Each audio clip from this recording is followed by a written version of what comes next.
بسم اللہ الرحمن الرحیم نحمدہ ونصلی علی رسولہ الکریم اما بعد۔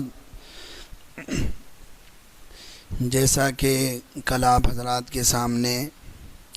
اولاد کے حقوق کے سلسلے میں چند حقوق آپ کے سامنے بیان کیے گئے تھے، اور یہ بات عرض کی تھی کہ بھائی اولاد کے حقوق کا مسئلہ بہت نازک مسئلہ ہے۔ اس کے ذریعے سے پورا معاشرہ بدلی کھا جائے گا، اور اس کے ذریعے سے معاشرے کے اندر حسن پیدا ہو جائے گا، خوبصورتی پیدا ہو جائے گی۔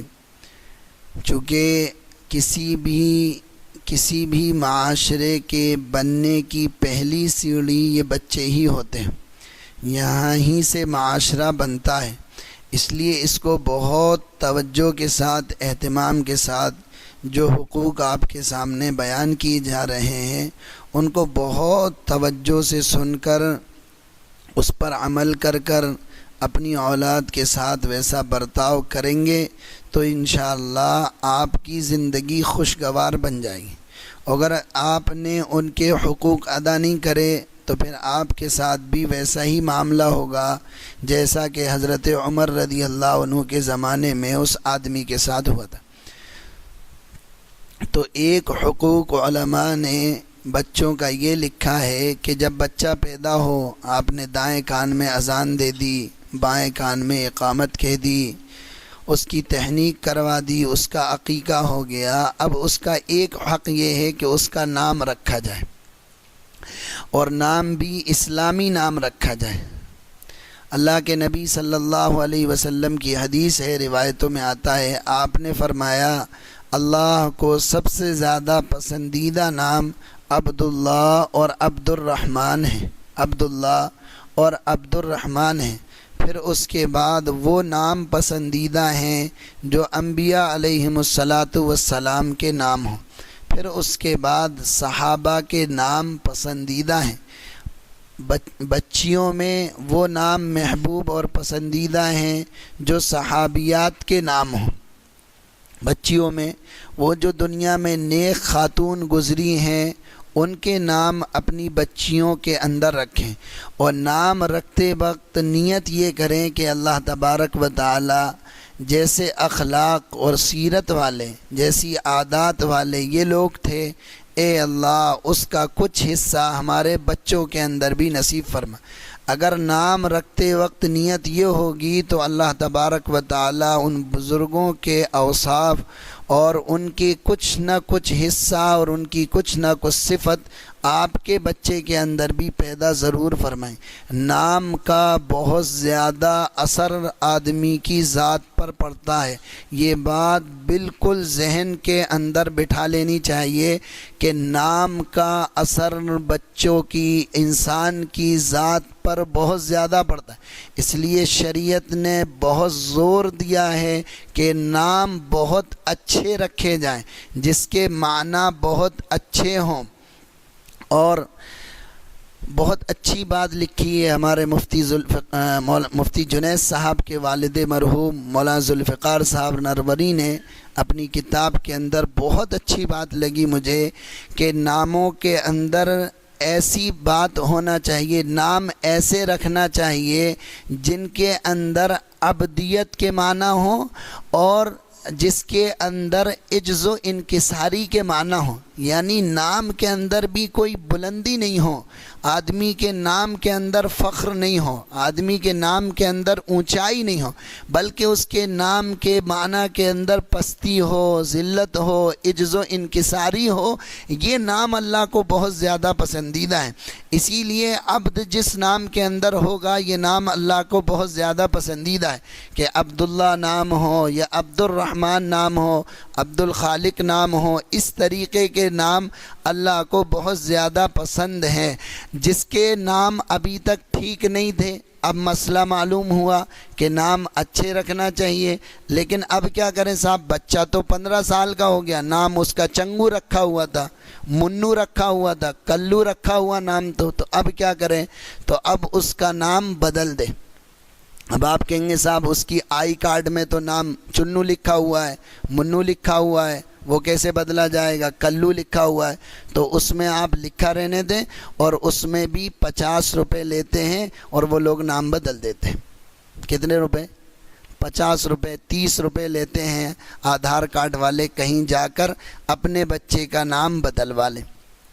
کیوں؟ اس لیے کہ روایتوں میں یہ بات بھی ملتی ہے کہ اللہ کے نبی صلی اللہ علیہ وسلم کے پاس اگر کوئی ایسا آتا تھا جس کا نام اچھا نہیں ہوتا تھا تو آپ نام بدل دیتے تھے۔ ایک صحابی آئے جن کے نام کے معنی تھے مشکل،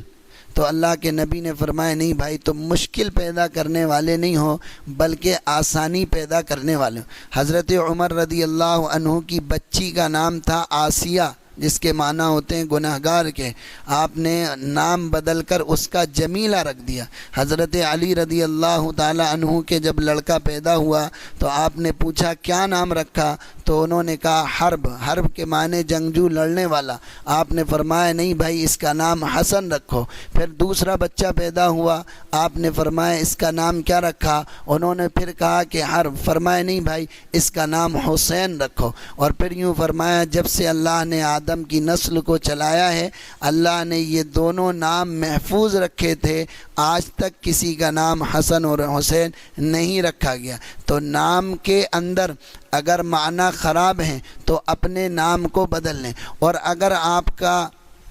مارک شیٹ میں لکھ گیا ہے، راشن کارڈ میں لکھ گیا ہے، نہیں بدلی ہو رہا، تو آپ اپنے بول چال میں جو لوگ آپ کو جانتے پہچانتے ہیں ان میں آپ اپنا نام یوں متعارف کرا دیں کہ میرا نام یوں ہے، میں اب اس نام سے پکارا جاؤں گا۔ آپ کو کوئی اس نام سے پکارے تو آپ سنو، آپ کو وہ پرانا نام لے کر پکارا جائے تو آپ بالکل نہ سنو۔ نام کا اثر آدمی کی ذات پر پڑتا ہے۔ اور ایک اور اچھی بات آپ سمجھ لیں، نام بھی کسی اللہ والے متقی پرہیزگار سے رکھوائیں تو اللہ کی ذات سے امید ہے کہ اس کے اثرات بھی اس کے اندر آئیں گے۔ اور اگر گوگل سے سرچ کر کے رکھو گے تو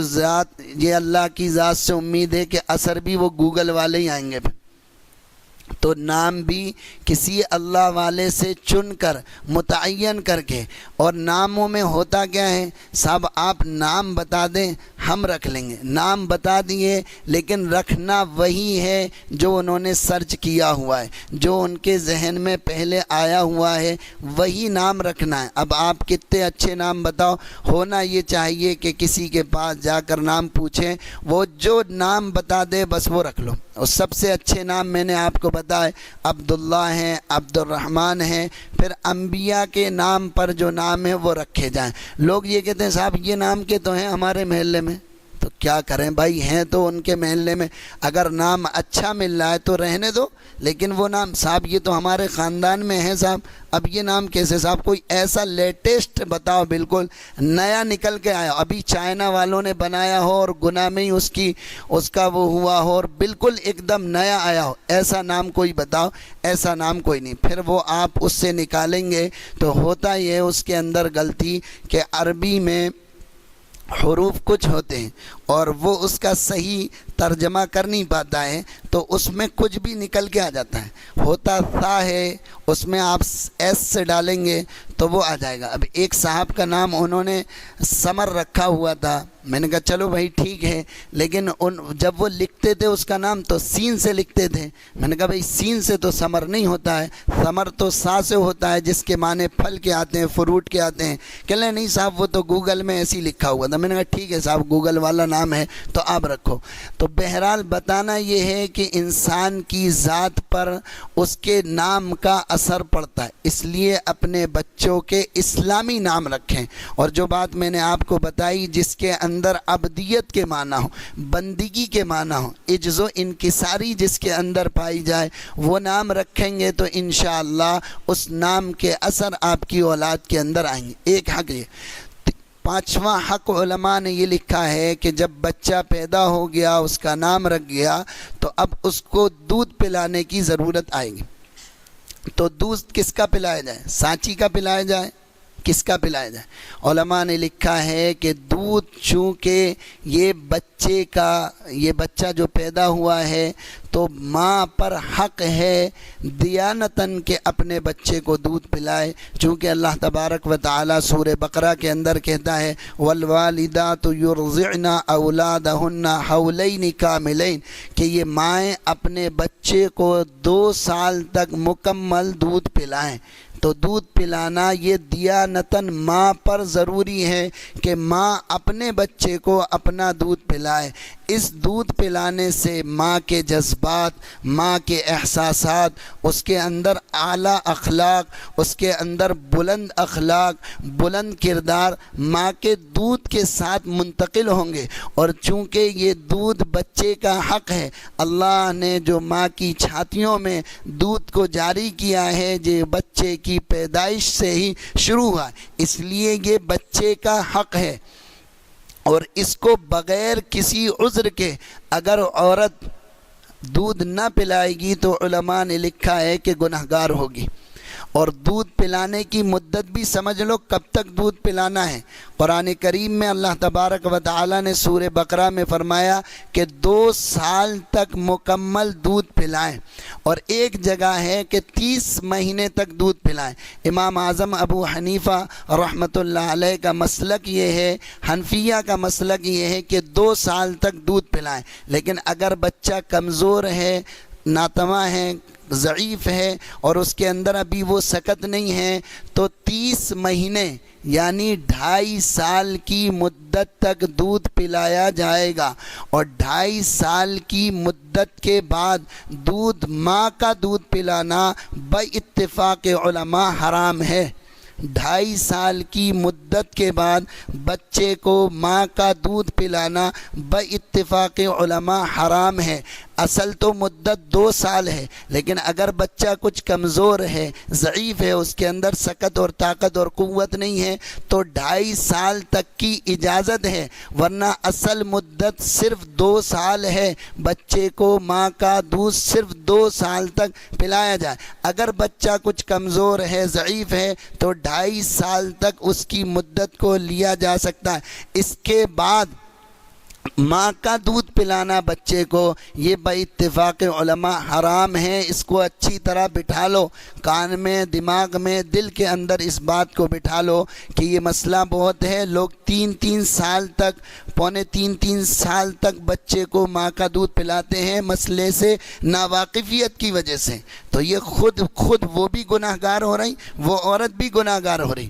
تو اس لیے اس کا خاص اہتمام رکھیں۔ ماں پر دیانتاً واجب ہے کہ ماں بچے کو دودھ پلائے، اور اگر ماں بچے کو دودھ نہ پلائے تو علماء نے لکھا ہے کہ اگر شوہر کے نکاح کے اندر ہے یا طلاق ہوئی ہے اور عدت کے اندر ہے تو ابھی اسی کا حق ہے، اس دودھ پلانے پر وہ شوہر سے اجرت نہیں لے سکتی ہے۔ لیکن اگر اس کو طلاق دے دی ہے یا وہ اس کے نکاح سے باہر ہو گئی ہے اور پھر عورت کہتی ہے کہ اب تیرے بچے کو دودھ پلاؤں گی تو پیسے لگیں گے، تو پھر مرد کے اوپر ضروری ہے کہ اس کو پیسے بھی دے۔ ایک مسئلہ یہ ہے کیا کسی اور کا بھی دودھ پلایا جا سکتا ہے؟ اگر عورت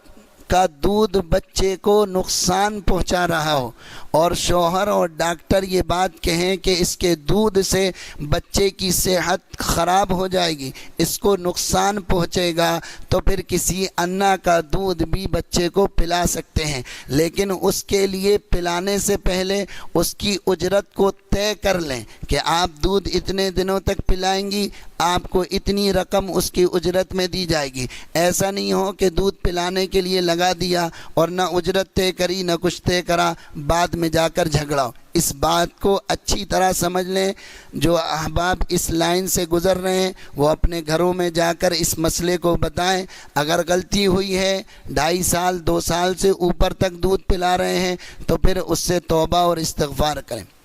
یہ 5 حق۔ چھٹا حق جو بہت ضروری ہے اولاد کے سلسلے میں، وہ علماء نے لکھا ہے کہ بچہ اب تھوڑا سا بڑا ہو گیا ہے اور اس کا نشو و نما بڑھنے لگا ہے، اور وہ اب لوگوں کی چیزوں کو دیکھ کر ان کی ایکٹنگ کرنے لگا ہے، باپ کے حال احوال کو دیکھتا ہے اور اس کی نقل اتارنے کی کوشش کرتا ہے، زبان سے کچھ بولنے لگا ہے، تھوڑا سا بڑا ہو گیا ہے، لوگوں کی عادتوں کو کیچ کرنے لگا ہے، تو علماء نے لکھا ہے جب بچہ اتنا بڑا ہو جائے، اور مولانا اشرف علی صاحب تھانوی رحمۃ اللہ علیہ نے لکھا ہے کہ 4 سال 4 مہینے اور 4 دن اور 4 گھڑیاں جب گزر جائیں تو بچے کی کسی اللہ والے سے بسم اللہ کرا دی جائے تاکہ اس کے اثرات اس بچے کے اندر منتقل ہوں۔ 5-6 سال کا بچہ ہو گیا، اب اس کو اللہ کے کلام کی، قرآن کی تعلیم دلانا یہ ماں باپ کے اوپر ضروری ہے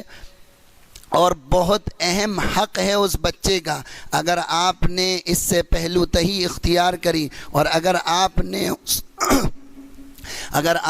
اس کا یہ حق ادا نہ کرا تو میرے عزیز دوستوں اور ساتھیوں، کل قیامت کا دن ہوگا،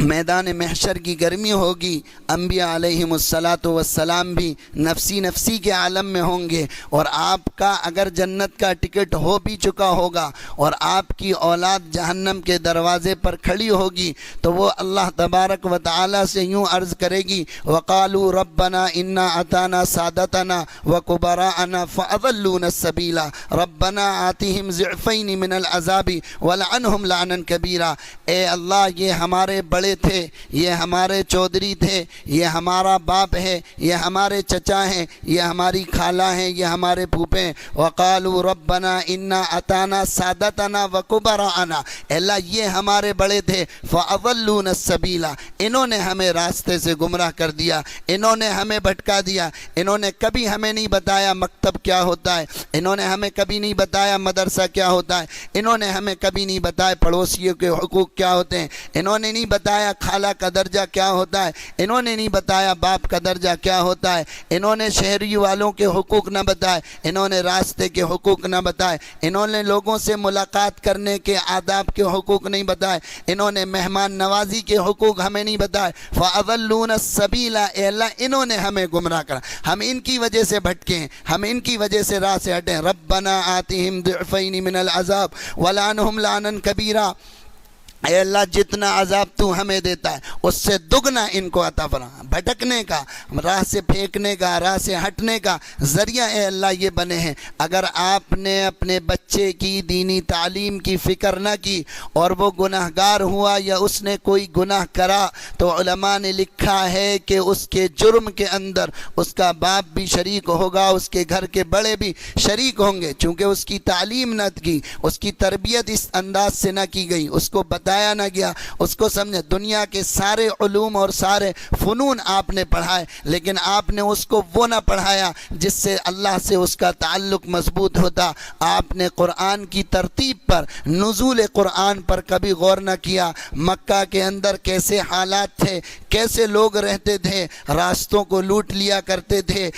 کسی کے اونٹ نے کسی سے پہلے پانی پی لیا تو برسوں جنگیں چلا کرتی تھیں، بیت اللہ کا ننگے ہو کر طواف کیا کرتے تھے، سیٹیاں بجائے گا، وما کان صلاتهم عند البیت الا مکاء وتصدیہ، ان کا طواف صرف ان کی نماز سیٹیاں اور تالیاں ہوا کرتی تھی۔ اللہ کے نبی صلی اللہ علیہ وسلم پر اونٹ کی اوجڑی لاتے تھے، بیت اللہ کے اندر 360 بت رکھے ہوئے تھے، شرک کرتے تھے، راستے چلتے میں 3 پتھر اٹھاتے تھے، 2 سے استنجا کرتے تھے، تیسرے کو اپنا خدا اور معبود بنا لیتے تھے۔ ایسے ماحول کے اندر جہاں ظلم اور زیادتی عام ہو چکی تھی، باپ کا انتقال کے بعد اس کی ماں میراث میں تقسیم ہوتی تھی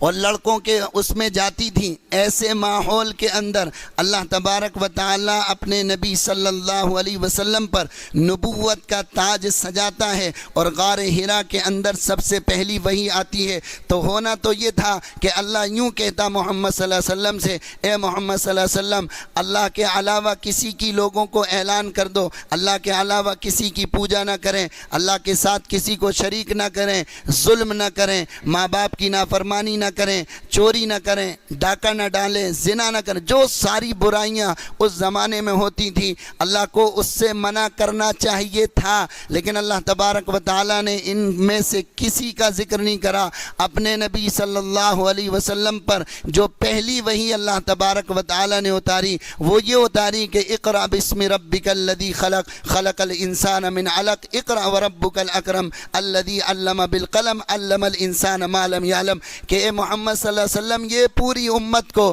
آپ یہ بتاؤ کہ پڑھو، تعلیم حاصل کرو، تعلیم کے ذریعے سے وہ تمام برائیاں، وہ تمام جرائم، وہ تمام چیزیں لوگوں کی زندگیوں سے خود بخود نکل جائیں گی، خود بخود ختم ہو جائیں گی۔ جب ان کے اندر علم آئے گا، جب ان کے اندر صلاحیت آئے گی، جب ان کو پتہ چلے گا ان کا پیدا کرنے والا، ان کا پالنے والا، ان کو کھلانے والا، ان کو پلانے والا، ان کو روزی دینے والا کون ہے، تو وہ خود اس کے آگے سرو سجود ہوں گے، وہ خود اس کی عبادت کرنے والے ہوں گے۔ آپ غور کریں کیا کیا سارا سب کچھ مکہ میں ہوتا تھا، لیکن اللہ نے نہ شرک سے منع کیا، نہ ظلم سے منع کیا، نہ چوری سے، نہ ڈاکے سے، نہ شراب سے، کسی چیز سے نہیں۔ سب سے پہلی وحی نازل فرمائی اقرأ بسم ربک الذی خلق، پڑھو اس رب کے نام سے جس نے تمہیں پیدا کیا ہے۔ معلوم ہوا کہ تعلیم کے ذریعے سے ساری دنیا کے حالات بدلیں گے، اور تعلیم بھی وہ تعلیم ہو جس کے ذریعے سے اللہ اور اللہ کے رسول کا پتہ چلتا ہو، جس کے ذریعے سے اللہ اور اللہ کے رسول صلی اللہ علیہ وسلم کی ذات و صفات کا علم بندوں کو ملتا ہو۔ اس تعلیم کے ذریعے سے آج مسلمانوں کے حالات دور ہوں گے، جو حالات پوری دنیا میں بن رہے ہیں یا بنائے جا رہے ہیں، جس طریقے سے حالات سیکھے اور سکھائے جا رہے ہیں، یا جس طریقے سے حالات کو گھیرا جا رہا ہے، میرے عزیز دوستوں اور ساتھیوں، اس کی ایک وجہ یہ ہے کہ ہم نے اللہ کے کلام سے تعلق کو توڑ دیا۔ جو ہماری آج گرد و پیش میں جو پریشانیاں ہیں، جو حالات ہیں، اس کی ایک وجہ یہ ہے کہ ہم نے اللہ کے ذکر سے، اس کے کلام سے تعلق کو توڑ دیا۔ من اعرض عن ذکری فإن له معیشۃ ضنکا ونحشرہ یوم القیامۃ اعمی، جو ہمارے ذکر سے اعراض کرے گا ہم اس کی دنیا کی زندگی کو تنگ کر دیں گے، اس کی معیشت کو تنگ کر دیں گے، اس کے حالات کے اوپر ہم خطرات کے بادل کو منڈلا دیں گے۔ جب تک وہ ہمارے ذکر کی طرف لوٹ کر نہیں آئے گا، ہمارے قرآن سے اپنے تعلق کو نہیں جوڑے گا۔ اس زمانے کے اندر جب شیخ الہند رحمۃ اللہ علیہ مالٹا کی جیل سے ہندوستان تشریف لائے تو بڑے بڑے دانشوران قوم و ملت جمع ہوئے، اور انہوں نے حضرت سے پہلا سوال پوچھا کہ حضرت یہ تو بتائیے اس وقت پوری دنیا میں جو مسلمانوں کے ساتھ حالات بن رہے ہیں اس کی کیا وجہ؟ ہر جگہ مسلمانوں کو ستایا جا رہا، ہر جگہ مسلمانوں کو مارا جا رہا، ہر جگہ ظلم و بربریت کے پہاڑ ان کے اوپر ٹوڑے جا رہے ہیں، اس کی وجہ کیا ہے؟ تو شیخ الہند رحمۃ اللہ علیہ، ایسا آدمی تاریخ کے اندر شاید پہلے پیدا ہوا ہو، لیکن اب تو امید ہے کہ ایسا آدمی تاریخ کے اندر پیدا نہ ہوگا۔ علماء دیوبند نے لکھا ہے کہ امام اعظم ابو حنیفہ کے بعد، اس کے شاگرد امام اعظم ابو حنیفہ کے بعد دنیا کے اندر ایسا آدمی پیدا نہ ہوا جیسا شیخ الہند پیدا ہوا ہے۔ فرمایا کہ میں نے مالٹا کی جیل کے اندر اور وہاں کی سردیوں کو برداشت کر کے میں نے جو امت کے حالات ہیں ان پر غور و خوض کیا تو مجھے دو سبب سمجھ میں آئے جس کی وجہ سے یہ قوم پچھڑ رہی ہے اور جس کی وجہ سے اس قوم کو مارا اور گرایا جا رہا ہے۔ تو لوگوں نے پوچھا حضرت وہ کیا ہیں؟ تو فرمایا ایک تو یہ کہ اس کے آپس کے جھگڑے، اس کے آپس کا اختلاف کی وجہ سے یہ قوم پٹ رہی ہے۔ پوری دنیا کے اندر جو حالات بن رہے ہیں اس کے آپسی اختلاف کی وجہ سے، مسلکی اختلاف کی وجہ سے، کبھی چاند پر اختلاف ہوگا، کبھی سورہ فاتحہ پر اختلاف ہوگا، کبھی آمین کے زور سے کہنے پر، کبھی آمین کے آہستہ کہنے پر یہ امت لڑے گی اور بھیڑے گی۔ کہا یہ اس اختلاف کی وجہ سے اس امت کا شیرازہ بکھرا ہے، اور دوسرا جو اہم ہے وہ یہ کہ اس نے اللہ کے کلام سے تعلق کو توڑ دیا ہے۔ جب تک یہ امت ان دونوں کاموں پر نہیں آئے گی، جب تک یہ اسی طرح پٹتی رہے گی، ٹھکتی رہے گی۔ میرے عزیز دوستوں اور ساتھیوں، ہم سب عزم کریں، ارادہ کریں کہ ہم خود بھی اپنے تعلق کو اللہ کے کلام سے مضبوط کریں گے، اپنی نسلوں کو مدرسوں کے اندر، مکتبوں کے اندر بھیجیں گے۔ اور اللہ کا شکر ہے، میں بہت خوشی کے ساتھ یہ بات کہتا ہوں، اور اس لیے نہیں کہ میں اس اس ادارے سے جڑا ہوا ہوں، الحمدللہ جتنی خوشی اس ادارے کو دیکھ کر ہوتی ہے کہ اللہ کے فضل سے ہمارے اس گناہ میں اور اشوک نگر ضلع میں اللہ تبارک و تعالیٰ نے ایک دینیات کا سلسلہ شروع پر، کسی مکتب کی کوئی برائی نہیں، سب الحمدللہ اچھے ہیں اور سب میں پڑھائی ہوتی ہے اور سب سے بہت فائدہ ہوتا ہے، لیکن جو فائدہ میں نے ان مکتبوں سے دیکھا ہے میں نے اور کسی مکتب سے نہیں دیکھا۔ اس لیے اپنے بچوں کو مکتبوں کے اندر داخل کرائیں۔ مسجدوں میں مکتب نہیں چلتے ہیں، کوشش کریں کہ مسجدوں میں مکتب شروع کریں، محلے کے اندر کوئی اچھا قرآن پڑھتا ہے اس سے اپنے بچوں کو پڑھائیں، کوئی اور مستورات کے مکتب شروع ہو سکتے ہوں ان مکتبوں کو شروع کرائیں، اپنے بچوں کو مدرسے کے اندر بھیجیں تاکہ ان کے اندر دین پیدا ہو، ان کے اندر صلاحیت پیدا ہو، ان کے اندر قوم کو لے کر چلنے کا جذبہ پیدا ہو، اور ایک عالم پوری قوم کے لیے ہدایت کا ذریعہ بن سکتا ہے۔ اس کے لیے آپ تمام حضرات سے درخواست ہے جو حقوق اولاد کے آپ کے سامنے رکھے گئے اس کو پھر سنیں، اس پر عمل کریں، اور جو باتیں آپ کے گوشے گزار کی گئی ہیں وہ آپ کو دل کے خانوں کے اندر ان کو بٹھائیں اور ان پر عمل کریں۔ اللہ تبارک و تعالی مجھے بھی آپ کو بھی کہنے سننے سے زیادہ عمل کی توفیق عطا فرمائے۔ ایک مسئلہ رہ گیا وہ یہ کہ بچوں کے ختنے کے سلسلے میں، تو بچوں کے ختنے بھی جلدی کرائیں، حکیموں سے بھی پوچھیں، ڈاکٹروں سے بھی پوچھیں تو وہ جلدی کرانے کی کہیں گے۔ وہ 5 سال کا 7 سال کا ہو گیا پھر اس کے ختنے کرائے جا رہے ہیں، 6 سال کے بعد تو صاحب احسن الفتاویٰ نے غالباً لکھا ہے کہ بچے کا سطر دیکھنا ٹھیک نہیں، 6 سال یا 4 سال کی مدت کے بعد تو جیسی پیدا ہو 7ویں دن اس کے ختنے بھی کرا دیں، کوئی مسئلہ نہیں ہے، اس میں لیٹ نہ کریں، یہ بھی بچے کا حق ہے، اس کو بھی ادا کرنے کی کوشش کریں۔ اللہ تبارک و تعالی ہم سب کو عمل کی توفیق نصیب فرمائے۔ ہم سب کے بڑے اور مربی اور مشفق مولانا رفیق صاحب ملنیہ مدرسے سے تشریف لائے ہیں۔ مدرسے کے سلسلے میں آپ تمام حضرات سے درخواست ہے جن